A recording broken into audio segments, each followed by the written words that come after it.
Hello दोस्तों, आज हम BEd first year second sem में आने वाले महत्वपूर्ण क्वेश्चन ब्लूम द्वारा प्रतिपादित उद्देश्यों की विस्तृत विवेचना कीजिए को देखेंगे। इसको किस तरह से लिखना है, किस तरह से लिखने पे आपको पूरे पूरे मार्क्स मिलेंगे, ये मैं आपको आज बताऊंगी। यदि आपको वीडियो अच्छा लगे तो लाइक कीजिएगा, सब्सक्राइब कीजिएगा और अपना सपोर्ट दीजिएगा। बीएस ब्लूम ने अपनी पुस्तक टेक्सोनॉमी ऑफ एजुकेशन ऑब्जेक्टिव्स को वर्गीकृत किया है और उन्होंने क्या किया है, 3 उद्देश्यों को बताया है। ठीक है, पर इनका जो है ज्ञानात्मक पक्ष को इन्होंने अच्छी तरीके से बताया है। ज्ञानात्मक पक्ष बीएस ब्लूम द्वारा दिया गया है, जिसका संबंध सूचनाओं के एकत्रीकरण से है। इसमें 6 स्तर बताए गए हैं। पहला है ज्ञान स्तर, दूसरा है बोध स्तर, अनुप्रयोग, विश्लेषण, संश्लेषण एवं मूल्यांकन। उन्होंने संज्ञानात्मक उद्देश्यों का वर्गीकरण किस आधार पर किया है? ज्ञान के इस पक्ष वर्ग के अंतर्गत वे उद्देश्य आते हैं जिनका संबंध हमारे ज्ञान को पुनः स्मरण, पहचान तथा बौद्धिक क्षमताओं तथा कौशलों के विकास से होता है। मतलब संज्ञान स्तर में हमारे क्या होता है कि जो भी होता है वो हमारे बौद्धिक क्षमता और कौशलों के विकास से रिलेटेड होता है। इसमें क्या होता है, नॉलेज को लेना, फिर रिकॉल करना, किसी भी चीज़ को आइडेंटिफाई करना, ये सब चीज़ें हमारे क्या संज्ञान के अंदर, हमारे माइंड के अंदर होती है। तो ये हमारा जो होता है बौद्धिक स्तर, यानी कि हमारे मानसिक स्थिति से संबंधित होता है। डॉक्टर बीएस ब्लूम ने संज्ञानात्मक पक्ष के उद्देश्यों को 6 वर्गों में वर्गीकृत किया है। प्रत्येक वर्ग एक निश्चित क्रम में वर्गीकृत है। डॉक्टर ब्लूम ने प्रत्येक वर्ग को आरोही क्रम में अर्थात कठिनाई स्तर के बढ़ते हुए क्रम में व्यवस्थित किया है, जो निम्न है। जिसमें पहला है ज्ञान का स्तर, जिसको हम नॉलेज बोलते हैं। नॉलेज में क्या होता है, इस प्रकार के इस उद्देश्य के अंतर्गत विद्यार्थी विज्ञान के तथ्यों, सिद्धांतों, संबंधों, विचारों, परिभाषाओं, अनुमानों, क्रियाओं और विषय वस्तु के ऐतिहासिक क्रम आदि का ज्ञान प्राप्त करते हैं। क्या बोल रहे हैं, इस वर्ग में जो विद्यार्थी होते हैं, जैसे हम विज्ञान का शिक्षण ले रहे हैं, ठीक है, तो विज्ञान का शिक्षण ले रहे हैं तो उसमें हम जो भी परिभाषा होता है, जो भी अनुमान होते हैं, जो भी क्रिया होती है, उसका जो भी हम ज्ञान प्राप्त करते हैं वो हमारा नॉलेज के अंदर आता है। ठीक है, अब हम यहाँ देखते हैं कि ज्ञान को भी 3 भागों में बांटा गया है। पहला है विशिष्ट बातों का ज्ञान। विशिष्ट बात में कौन कौन सा आते हैं, पदों का ज्ञान और विशिष्ट तथ्यों का ज्ञान। दूसरा हम देखते हैं साधन तथा उपायों का ज्ञान और तीसरा हम देखते हैं सार्वभौमिक एवं अमूर्त तथ्यों का ज्ञान। ये हमारे ज्ञान के 3 बटे हुए भाग हैं। दूसरा हम देखते हैं कंप्रीहेंशन, जिसको बोध बोलते हैं। ठीक है, अर्थ ग्रहण करने की क्षमता ही बोध कहलाती है। मतलब किसी चीज़ को हमने पढ़ा और उस जैसे हमने किसी परिभाषा को पढ़ा तो वो हमारे ज्ञान लेवल पे आता है, लेकिन जब हम उस परिभाषा को पढ़ के उसको हम समझ रहे हैं तो वो हमारा अर्थ ग्रहण हो रहा है, जो बोध के अंतर्गत आता है। ठीक है, इसमें भी 3 भाग सम्मिलित होता है। बोध के अंदर अनुवाद करना, व्याख्या करना और उल्लेख करना, ये हमारा बोध के अंतर्गत आता है।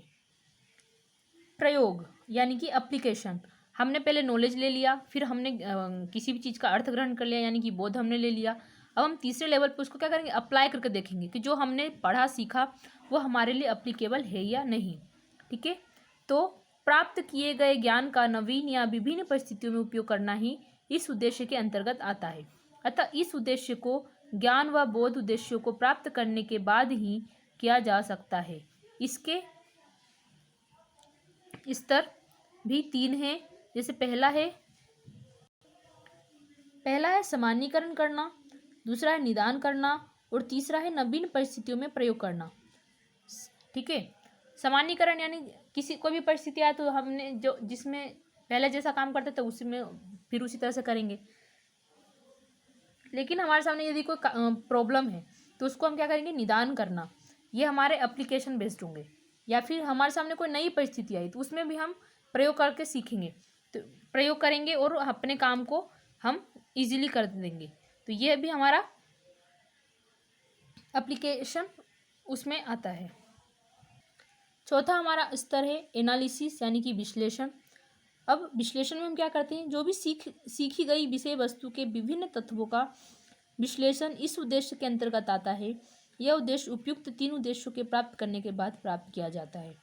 ठीक है, मतलब क्या बोल रहे हैं, जो भी हमने सीख लिया है, ठीक है, जो भी हमने विषय वस्तु सीखा है उसके विभिन्न तत्वों का क्या करते हैं, हम विश्लेषण करते हैं, वो विश्लेषण के अंतर्गत आता है। इसके भी तीन भाग हैं। जैसे पहला है तत्वों का विश्लेषण, दूसरा है संबंधों का विश्लेषण और तीसरा है नियमों का विश्लेषण। पांचवा हम देखेंगे संश्लेषण। इसके अंतर्गत विभिन्न तत्वों की नवीन ढांचे या संरचना में समन्वित करके संपूर्ण का निर्माण किया जाता है तथा अमूर्त संबंधों की खोज की जाती है। इसकी 3 अवस्थाएं हैं: नवीन संप्रेषण का उत्पादन, नवीन योजना बनाना, अमूर्त संबंधों के समुच्चय का निर्माण।